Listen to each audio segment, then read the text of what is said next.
What up, T Squad? It's me, Keisha, and I'm here with this week's All Tea, All Shade, Love and Marriage Huntsville Season 8, Episode 3 review. So we start off with Mel and Nell playing pickleball, and I think Mel was low-key trying to unalive that old lady.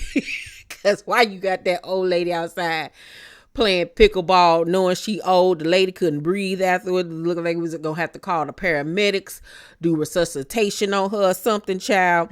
But, I like seeing them together. They have a really great relationship.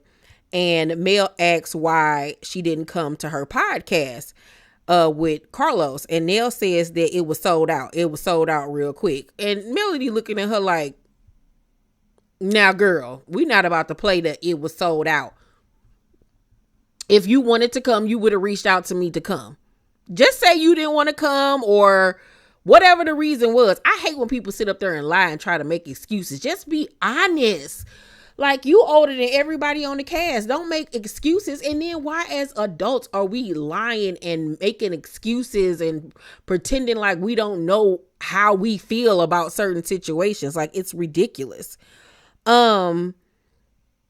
Nell then goes in to ask her about Martell's arrest, and Mel explains to her what he did. And after she finds out what he did, Nell was like, well, you know how I feel about black men being arrested. Girl, and I don't really care about how you feel.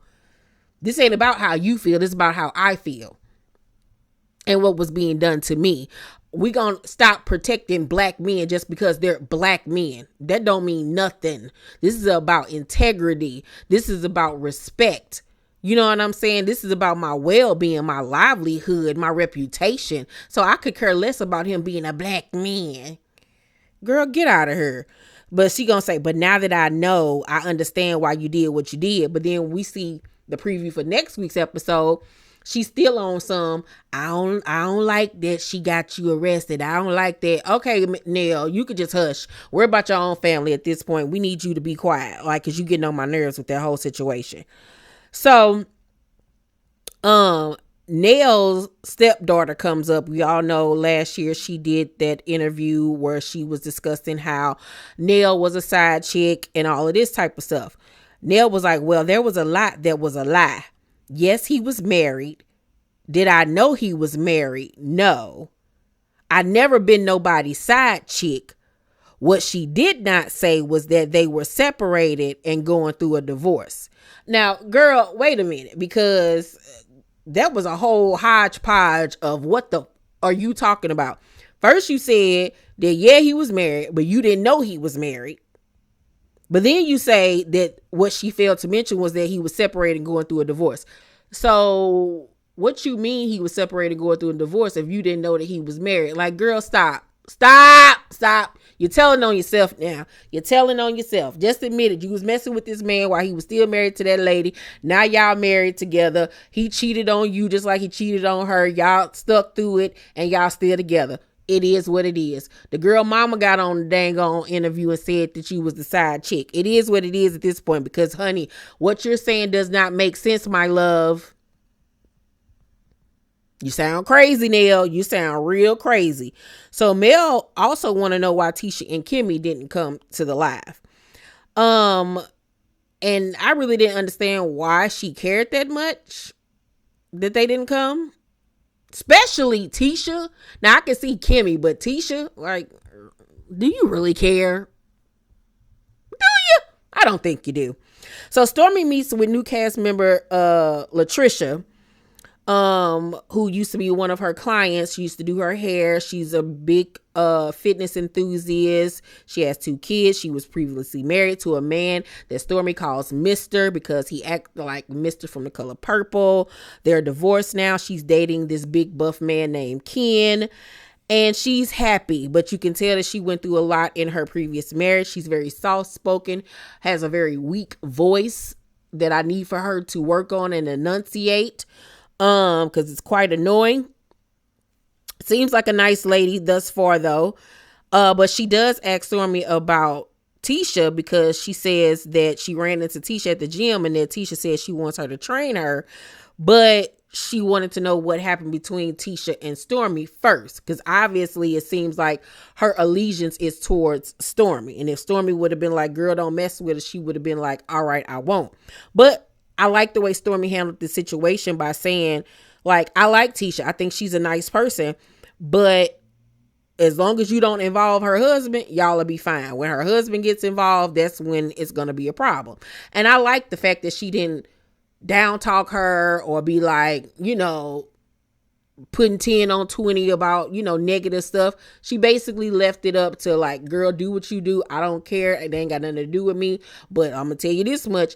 If it involves that wide hip nigga husband, just know it's going to go south. So she was like, all right, I'm going to give her a call then. We also then find out that Ken, Trisha's boo thing, got a daughter that's not his, but he's raising her. We then see them at the house together. He's big and buff, honey, like really big. They love the gym.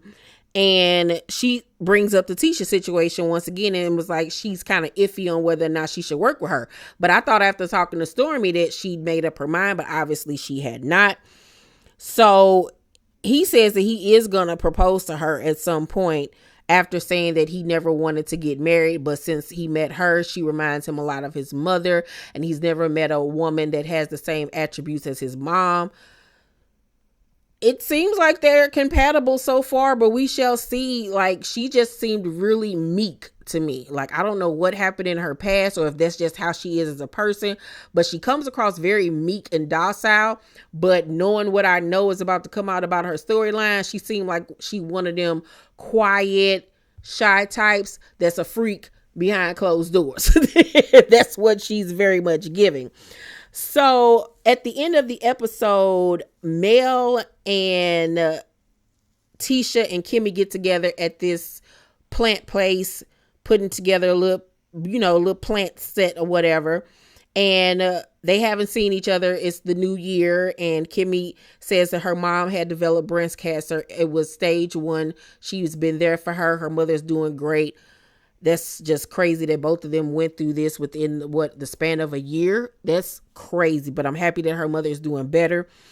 Tisha asks Nell, like, what happened with her and Martell. And Nell explains the situation and everything that happened. But at first she was like, you ain't asked your husband because he released a statement. But you know what? I'm going to handle that with him. And I'm looking too, like, how you release a statement about something that you don't even know what you're talking about. Like, once again, you always in a woman's business that you don't need to be in. You just like them sorry ass men that was out here defending Diddy. Get the food from off the porch. All right. That was out here defending Diddy, not knowing the full story or circumstances. And now that the video has come out, now Slim Thug want to come out and apologize. And Stevie J still ain't said nothing. And all of these other people that was out here defending them, now you look stupid. Peter Thomas. Now all of y'all looking dumb. And just like with Marceau, you know this man crazy. So why would you even release a statement? Like, shut up. Shut up.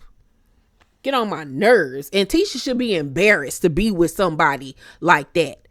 But anywho, Nell was like, I'm going to deal with him regardless, because this ain't got nothing to do with you. But she explains to them everything that happens. And once they understand, they was like, yeah, that's messed up. Like, that's some F-boys type stuff. Okay, we get it. So Nell was like, I'm surprised I didn't hear from you about the situation because you reached out to me in the past. And Tisha was like, I don't be knowing like what's appropriate. And I was shocked by this conversation where Nell was saying like, I'm surprised you didn't reach out. Like, yeah, she reached out to you in the past, but things were nasty between you guys. Like, I understand y'all working on a friendship or association. I don't know, but I wouldn't be surprised or shocked that she didn't reach out to, because if I was Tisha, I wouldn't necessarily reach out. Maybe I would text and say, hey, I hope you're okay. But I don't know. That was kind of odd and weird to me.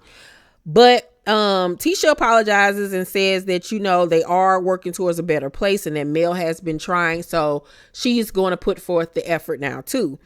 Mel then asks why she wasn't at the live event. And Tisha says that she wasn't invited. And she was like, girl, you weren't invited. Like, you could have got a ticket. Stormi got a ticket. And she was like, look, in her confession, she was like, if Mel don't specifically invite me, I'm not coming. I was put out at an event of hers in the past. You will never get the opportunity to do that to me again. I do not blame Tisha for feeling that way. Why would I just come? You know what I'm saying? Like, I don't blame her for that. I would need an invite. Do you really want me there? You know what I'm saying? Like, come on, Mel. Like, you gotta understand where she's coming from with that. Out of her and Kimmi specifically. So Kimmi says that she didn't come because the people that flock to Mel can be mean to them. And that Sonny said that the energy was negative. And Mel was like, well, the energy was negative towards Sonny because of the situation and because they were getting defensive. And Kimmi was like, well, the girl code between her and Destiny was broken. And Mel starts laughing. And she was like, what you laugh for? That ain't funny. And Mel was like, I'm laughing because Destiny and girl code put together is funny. And Kimmi was like, well, she ain't sleep with your man. You act like she slept with your man. She was like, I don't know what she do because we're not friends. And I don't put nothing past nobody. So do I think that was shady of her insinuating that something could have happened between Destiny and Martell? Yeah. Is it true tea? You can't trust nobody? Yeah. Is it true tea that you can't put nothing past nobody? Yeah. So, hey, it is what it is. And like she said, we're not friends. Me and Destiny ain't friends. Now, I don't know as far as girl code when it comes to Destiny, as far as her sleeping with somebody else's man, even though it's alleged she was sleeping with Moses and with Moses while he was married. But as far as girl code when it comes to friendship stuff, yeah, she don't know nothing about girl code when it comes to that. Now, that is laughable. Other than that, this was a cool episode. It really wasn't a lot going on for me, for real. I'm going to give this week's episode a B-. It was cool. Looked like next week's episode going to be much better. But you guys, tomorrow at 6 p.m. Central Time, I will be releasing my exposing Diddy video on how there has been a paper trail of his vicious behavior throughout the years that needs to be examined. And I got all of the tea for you guys. So please make sure to tune into that video tomorrow at 6 p.m. Central Time.